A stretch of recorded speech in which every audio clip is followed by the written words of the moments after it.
You should know how to poach eggs so that you can do this or that. But let's make sure you get this and not that. I'll show you the classic way where you poach one egg at a time, but let's face it, you'd usually cook more than one. So here's how to do a batch. Into a bowl, we're gonna mix a pint of water and a pint of white distilled vinegar. And then we're gonna carefully crack the eggs inside. We're gonna leave them in there for 10-15 minutes, and what's gonna happen during that time is that the vinegar is gonna slightly cook the egg whites. It will set them just enough so that they keep their shape when we transfer them into the cooking water. Then we're gonna very carefully scoop them out with a ladle along with some of that liquid.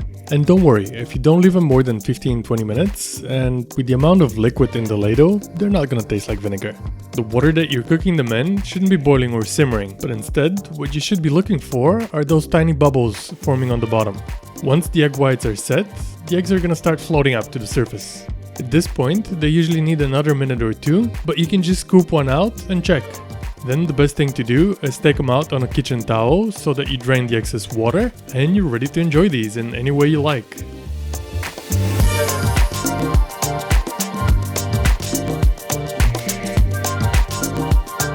Now if you're making the classic single serving poached egg, here's a tip.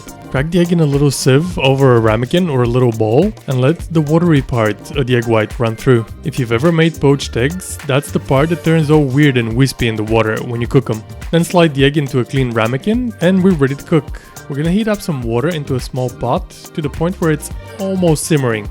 Then we're gonna add a splash of vinegar and give it a swirl. Then we're gonna carefully drop our egg right in the middle of that little whirlpool. After a few minutes, the egg white is gonna set and it's gonna float up to the surface. You wanna keep cooking it until you can feel that it can hold its shape pretty well, but at the same time make sure you don't overcook it. You still want that runny egg yolk. If you're not gonna serve these right away, you can dump them into some ice water to stop them from cooking, and whenever you're ready to use them, just pour some hot water on them for a minute or two or until they're warmed through. Now, there's hardly a better way to eat poached eggs than with some grilled asparagus and some hollandaise sauce, which I made in the previous video and you can check out through the link in the top right. Dipping asparagus into a mixture of runny egg yolk and hollandaise sauce is just something else. Perhaps the only thing that can top that is eggs royale, but we're gonna make that in the next episode. Roll out.